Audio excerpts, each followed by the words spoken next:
이제 예수님께서는 예루살렘에서 이제 나오셔서 그 십자가의 길, 마지막 그 종착지를 향해 나아가시려고 합니다. 그런데 그때 이제 제자들이 성전을 가리켜 보고 있습니다. 아마 아직도 이들에게는 예루살렘 성전이라는 것이 그들에게 가장 큰 소망이고 능력이 되는 그 시작점이라고 그들은 생각하는 것 같습니다. 우리가 하나님의 은혜 안에서 많은 것들을 누리고 또 받게 되었을 때에 우리는 하나님께 참 감사하면서도 우리는 그 하나님이 주신 그 은혜에 우리도 모르게 집중할 때가 참 많은 것 같아요. 가장 쉬운 예가 우리 가정이 될 것 같고요. 우리 자녀가 될 것 같습니다. 그리고 더 나아가서는 우리가 하는 일이나 혹은 우리가 소망하는 그 모든 것들에 대해서 우리는 정말로 하나님께 감사하고 또 하나님을 의지하지만 어느 순간에서 나도 모르게 하나님보다는 그것을 더 의지하고 또 그것의 기쁨을 더 많이 갖는 것을 우리 스스로가 보게 됩니다. 그래서 우리는 그것을 지키려고 하지요. 그런데 우리가 하나님이 주신 그 은혜를 지켜간다라는 것은 참 좋은 것 같아요. 우리가 하나님께서 정말 우리를 사랑하심으로 주신 그 은혜, 우리의 가정과 자녀들, 더 나아가서는 우리의 일터, 그 밖에 수많은 은혜들을 우리가 하나님의 영광을 나타내고 하나님 앞에 감사함으로 그 은혜를 지켜간다고 하는 것은 어찌 보면 우리의 사명인 것이지요. 그런데 문제는 우리가 그것을 지켜가면서 하나님을 잊어버리고 하나님보다 그것을 더 지키려 한다면 그것이 문제라는 것이지요. 요즘 교회가 많은 비판을 받고 있는 이유가 바로 이런 이유인 것 같아요. 한국 교회가 참 어렵게 교회를 세웠습니다. 그리고 그 교회를 통해서 많은 사람들이 하나님의 은혜를 경험하고 누리게 되었습니다. 그래서 참 눈부신 성장을 했고 지금은 정말 세계에서 정말 몇 번째 들지 않는 귀한 믿음의 나라 또 믿음의 교회들이 세워졌습니다. 그런데 문제는 이제 사람들이 하나님이 주신 그 은혜 안에서 그들의 사명, 본분을 잊어버리는 거예요. 오히려 지금 우리에게 주신 그 은혜를 그것을 만족하고 그것을 지키는데 마음과 생각이 이제 바뀌게 되는 것이지요. 요즘 많은 교회들이 교회를 개척하는 데 있어서 신경을 쓰지 않아요. 왜 그러느냐? 첫 번째로는 지금 교회들이 많이 어려워졌다는 것이지요. 예전처럼 우리가 십자가 딱 달아놓고 하나님께 예배합시다. 그러면 사람들이 교회에 와서 함께 예배하던 시대가 이제 아니게 되었습니다. 오히려 교회를 다니면 많은 사람들의 질문을 받게 되고 오히려 많은 시험과 유혹이 있는 시대가 바로 오늘의 시대인 것 같습니다. 그런데 사람들은 그런 어려운 시기에 지금까지 자기들이 받았던 은혜를 기억하는 것이지요. 그러니까 교회가 너무나 귀한 거예요. 그래서 지금 특별히 50대 이상의 신앙을 가지고 계신 분들은 교회에 대한 어떤 특별한 마음들이 있어요. 저도 그렇거든요. 교회라는 것이 우리가 태어나서 또 우리가 자라면서 또 우리의 인생의 여러 가지 기억들 또 우리의 삶의 그 모든 것들이 교회와 우리는 하나가 되어 있는 세대죠. 그러다 보니까 이 교회가 우리 몸과 같고 우리 가족과 같은 거예요. 그래서 교회를 지키려고 그렇게 수고하셨고 헌신했었던 것이죠. 그런데 교회가 요즘 어려우니까 더 마음에 애착이 가는 거예요. 그런데 그 마음이 더욱더 하나님을 의지하고 하나님의 뜻에 순종하고 하나님께 맡겨야 되는데 이젠 우리가 스스로 우리의 것을 지키려고 하는 거죠. 그런데 그것이 처음에는 분명히 좋은 마음으로 시작했을 거라고요. 하나님의 그 은혜를 지키기 위한 그 소중한 마음으로 하나님께 더 기도하고 그런데 문제는 이제는 그것이 자신들의 신앙이 되어버린 거예요. 믿음이 되어버린 거예요. 그것이 무너지면 자기의 교회가 자기의 믿음이 자신의 그러한 모든 은혜가 사라진다고 생각하는 것이지요. 극단적으로 얘기하면 교회가 무너진다고 해서 우리의 신앙이 무너지는 것은 아닙니다. 교회가 없어진다고 해서 우리가 하나님의 은혜에서 멀어지는 것은 결코 아니지요. 왜 그러냐면 초대교회에서도 그랬잖아요. 예루살렘에 그렇게 큰 복음의 역사, 성령의 역사, 은혜의 역사가 일어났습니다. 그러나 하나님께서는 예루살렘에 모여서 그들이 하나님께 감사하고 기뻐하는 그 사람들이 그곳에서만 머물러 있기를 원하지 않으셨어요. 종국에는 어떻게 하셨죠? 예루살렘 교회를 흩으셨어요.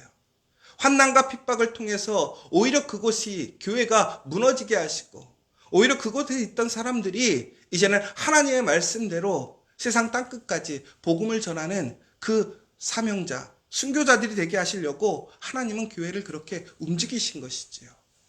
그러나 그때 초대교회의 사람들은 어떻게 했느냐? 그 교회를 지키려고 그것에 머무르지 않았어요. 싸우지 않았어요.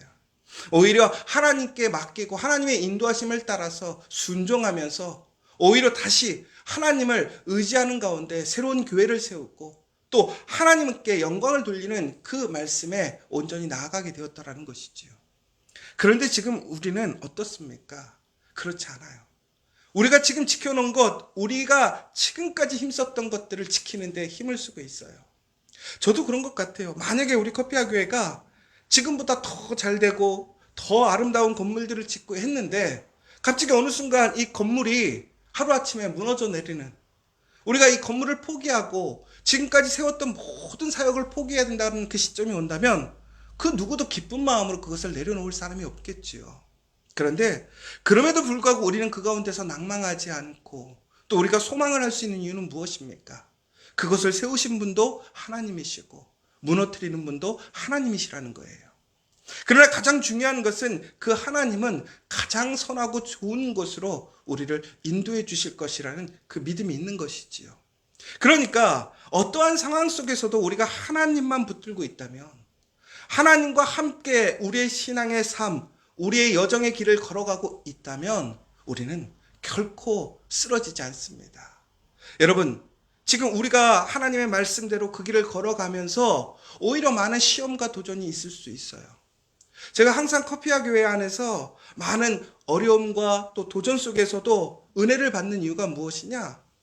가장 역설적인 이야기가 뭐냐면요, 항상 개척해야 되는 마음, 항상 새로워져야 되는 마음, 항상 도전하는 그 일 때문에 힘들지만 오히려 그것 때문에 더 은혜가 크더라는 거예요. 그 상황 속에서 내가 할 수 없음을 계속 발견하게 되는 거예요. 나의 연약함을 발견하게 되는 거예요. 그런데 그때 누구를 붙들게 되느냐? 하나님을 붙들게 돼요. 저번에 한 전도사님이 와서 저한테 이런 얘기를 하셨어요. 목사님은 참 희한하게 타이밍을 잘 잡는다 이거예요. 어떻게 그 순간순간마다 어떻게 그것들을 변화시키고 이렇게 잘 그 순간마다 조금씩 변화시키시면서 그 위기를 어떻게 잘 이렇게 이겨나가세요? 그러시는 거예요. 근데 저는 그런 얘기를 하죠. 제가 특별하고 탁월한 게 절대 아니에요. 오히려 우리는 항상 그처럼 능력이 없고 부족하지만 우리가 해야 할 일, 우리의 본분을 잊지 않고 그럼에도 불구하고 그것을 멈춤없이 하려고 하는 그 의지를 통해서 나아가다 보니까 오히려 더 하나님께 매달릴 수밖에 없고 더 본질적인 그 말씀의 기초로 돌아갈 수밖에 없는 거예요. 그리고 더 나아가서는 우리가 더 가진 것이 많이 없기 때문에 우리는 언제든지 포기할 수 있는 거예요. 그러나 여러분 여기서 오해하지 마셔야 돼요. 우리가 많이 가지지 않는 것이 복이다, 결코 그렇지 않지요. 언제든지 우리는 모든 것을 하나님께 맡기고 하나님께 드릴 수 있는 그 마음이 돼야 돼요. 그래야 우리는 그 작은 것에서부터 전적으로 하나님을 의지하고 믿고 나아갈 수 있는 것, 바로 그때 우리에게 더 큰 일이 주어지는 것이고 우리가 감당해야 될 큰 사명이 주어지는 것이지요. 바로 이처럼 우리가 하나님을 어느 순간에든지 하나님을 믿고 의지한다면 우리가 지금까지 믿고 의지하던 그 모든 것들이 무너지거나 혹은 우리가 정말 귀하게 생각했던 그것들이 내 손에서 벗어나는 일이 있을지라도 우리는 그것에서 낭망하지 않고 오히려 다시 한 번 더 하나님께 소망을 갖고 믿음으로 걸어갈 수 있는 사람이 되는 것이지요. 오늘 예수님은 그러시는 거예요. 많은 사람들이 예루살렘의 성전에 소망을 갖는 거예요. 그런데 이들은 성전의 건물에 소망을 가졌다라는 거예요. 성전에서 가장 중요한 게 무엇입니까? 건물입니까? 십자가입니까? 요즘도 그렇잖아요. 교회에 무조건 십자가가 있어야 된다. 좋은 의미예요. 그런데 십자가만 달려있으면 뭐예요? 그곳에 하나님의 말씀이 살아있지 않아요. 그곳에 하나님의 순종이 있지 않아요. 그곳에 사랑이 없어요. 공의와 정의가 없는데 십자가만 달아놓으면 뭐예요? 그렇다고 해서 여러분 십자가가 필요 없다, 그 얘기가 절대 아니에요. 여러분 정말로 우리가 그 성전 안에서 가장 중요한 것은 바로 하나님의 그 말씀의 그 본질이 살아있는 곳, 그곳이 가장 중요한 것이고, 어느 곳에서 예배를 하든 어디에 있든지 간에 하나님과 함께하는 그곳이 하나님의 교회인 것이고 하나님의 성전인 것이고 하나님의 그 역사의 현장이라는 사실입니다.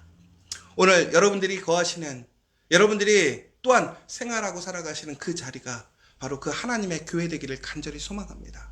하나님과 동행함으로 그곳에서 하나님의 은혜와 능력이 충만한 곳이 되기를 간절히 소망합니다. 오늘 예수님은 이렇게 얘기하고 있습니다. 그런데 그들이 그 성전의 건물들만 의지하고 있는 거예요. 하나님을 믿지 않고 하나님을 소망하지 않는 거예요. 하나님의 말씀에 순종하지 않는 것이죠. 그러자 오늘 그곳에 심판이 임하는 거예요. 하나님의 거룩한 성전이지만 하나님은 그것마저도 어떻게 하시는 거예요? 무너뜨리는 거예요. 이스라엘 사람들은 전국에는 하나님을 의지했지만 하나님을 의지하지 못했어요. 하나님의 말씀을 따라간다고 하지만 하나님의 말씀을 따라가지 못했어요. 전국에는 그들이 믿고 의지했던 그 외형적인 모든 것들이 무너지는 거예요. 오늘 우리가 그 앞에서 보았던 바리새인과 서기관들의 외식하는 모습들, 전국은 그들이 믿고 의지하고 세웠던 그 놀라운 모습들이 하나같이 다 무너져 버리는 것을 보게 돼요. 여러분, 하나님 없이 세워지는 것, 그것들이 지금은 보기 좋아도 무엇인가 힘이 되는 것처럼 보일지라도 하나님 없이는 결코 그것이 세워지지 않습니다. 유지되지 않습니다. 그러므로 우리가 항상 기억해야 될 사실이 무엇이냐? 우리가 믿고 의지할 것은 오직 하나님밖에 없고, 우리가 지금 정말로 귀하게 하나님께 받은 그 은혜를 끝까지 지키길 원하신다면 우리의 가정, 우리의 자녀, 혹은 내가 받은 하나님의 그 달란트를 통한 그 일들을 우리가 진정으로 그것을 감사로 지켜가길 원하신다면 그 자체가 아니라, 그 주신 하나님의 은혜가 아니라 바로 하나님을 끝까지 믿고 의지하며 나아가시는 저와 여러분 되시기를 간절히 소망합니다. 오늘 예수님께서는 그래서 그렇게 얘기하신 거예요. 그리고 또한 오늘 그것이 모든 것들이 이제 마지막 때가 되어지는 증거가 될 수 있다는 거예요. 여러분, 마지막 때가 되면요, 많은 사람들이 미혹을 받을 거라고 되어 있습니다. 여러분, 우리가 오히려 이제 마지막으로 예수님께서 오시는 그날을 향해 나아가고 있는 지금 현재 우리에게는 바로 이처럼 많은 유혹과 시험이 온다라는 사실을 기억하시기 바랍니다. 우리에게 단순히 안락한 삶, 편안한 삶이 아니에요. 오히려 지금이 우리가 그런 영적인 전투를 하고 있다는 그 사실을 여러분 기억하셔야 됩니다. 지금은 전쟁 중이라는 거예요. 그러므로 우리는 언제든지 깨어서 항상 준비하고 분별된 사람이 되어야 돼요. 우리는 항상 그러한 일들을 위해서 더욱더 훈련을 해야 된다는 것이지요. 특별히 예수님의 이름으로 오는 사람들이 있겠다라는 거예요. 거짓 선지자들이 예수님인 척하고 오겠다라는 거예요. 여러분, 정말로 우리가 그러기 위해서는 더욱더 하나님의 말씀을 잘 배우고 분별할 수 있어야 돼요. 그렇지 않으면 이 시기에 우리는 많은 기사와 기적들로 인하여, 세상의 많은 문제들로 인하여 우리의 마음이 유혹되어져서 그 신앙을 잃어버리는 일들이 참 많아요. 그러므로 우리는 항상 하나님 앞에 정말로 겸손한 마음으로 하나님의 말씀대로 그 길을 걸어가지 않으면 우리는 많은 시험과 어려움 속에서 우리가 지금까지 받은 모든 은혜들을 잃어버릴 수 있다는 것이지요. 그러나 여러분, 우리가 다시 한번 기억하셔야 될 것은 바로 이 시대에 그리스도인으로 산다라는 것은 정말로 하나님 앞에서 우리는 영광이지만 그 영광의 길은 결코 쉬운 일은 아니라는 것입니다. 그러나 그 쉽지 않은 그 일을 결국에는 끝까지 견디고 이겨내는 사람들, 구원을 받는다라는 거예요. 더 나아가서 견디는 자에게는 승리가 주어진다는 그 사실을 기억하십시오. 여러분, 우리가 기도할 때에 정말로 우리가 하나님 앞에서 그 기도의 응답이 늦춰질 때가 있고 보이지 않을 때가 있어요.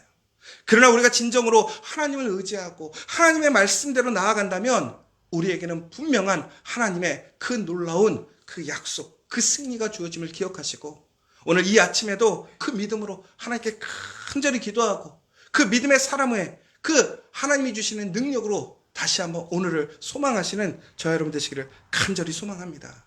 특별히 마지막 때에, 이 환난의 때의 가장 큰 문제가 뭐냐? 사랑이 없어진대요. 불법이 성하게 된대요. 여러분, 불법이 성하게 되는데 사랑이 왜 식어질까요? 불법이 성행해지다 보니까 사람들이 자기중심적이 되는 거예요. 세상의 유익과 세상의 이익을 찾아서 나만을 위하여 살아가게 된다라는 거예요. 결국엔 서로가 서로를 위해서 경쟁하고 반목하게 되고 분열하게 되는 거예요. 그러나 하나님께서 원하시는 건 뭐예요? 하나님과 하나 되기를 원하시는 거예요. 이번 주 주일날 저희가 이제 화평이라는 또 주제를 가지고 함께 나눌 건데요. 여러분, 그러나 가장 중요한 것은 무엇이냐? 하나님이 기뻐하시는 건 뭐냐? 하나 되는 거예요. 누구와? 하나님과. 그리고 하나님의 믿음의 사람들이 하나가 되는 거예요. 결국은 그 하나됨을 통해서 우리는 이 불법이 성행하고 어려운 시기에 전국에는 승리하게 된다는 거예요. 오늘 우리가 해야 할 일이 뭐냐? 이 불법이 성행한 시대에 세상의 풍류를 따라가는 것이 아니라 오히려 우리는 사랑을 더 실천해야 돼요. 오히려 다시 우리가 사랑하고 하나 되어지고 하나님과 하나 되어지고 그리스도와 하나 되어지고 성령과 하나 되어지고 무엇보다 그 믿음의 사람들이 그 공동체가 하나가 되어지고 그렇게 되어지면 이 불법적이고 어려운 세상이 어떻게 된다는 거예요.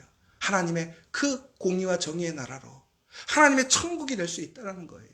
쉽지 않은 일이에요. 그러나 우리에게는 분명히 끝까지 견디는 자에게 구원을 주시리라는 약속을 주셨어요. 여러분, 오늘 우리가 해야 할 일이 무엇인가를 잘 생각해 보시기 바랍니다. 받은 은혜에 만족할 것이 아니에요. 우리가 사랑해야 될 것, 무엇으로 사랑할 것인지, 어떻게 사랑할 것인지 예수님께서 우리에게 보여주신 그 사랑을 통해서 우리는 예수님을 따라가게 될 때에 전국에는 그 사람에게 복이 있는 것이고 그 사람에게 그리스도의 능력이 임할 줄 믿으시기 바랍니다. 오늘 이 시간 다시 한번 간절히 기도함으로 통해서 우리가 그리스도의 그 증인이 되고 증거가 될 수 있는 복된 사람들, 그래서 진정으로 하나님이 우리에게 주신 그 은혜를 끝까지 은혜로 소유하고 또한 그 은혜를 통해서 하나님께 영광 돌리고 그 은혜를 통해서 더 많은 사람들이 하나님께 돌아올 수 있는 역사가 나와 우리의 가정을 통해서 우리의 자녀를 통해서 우리의 일터를 통해서 이루어지는 이 시간 될 수 있도록 기도해 주시면 좋겠습니다.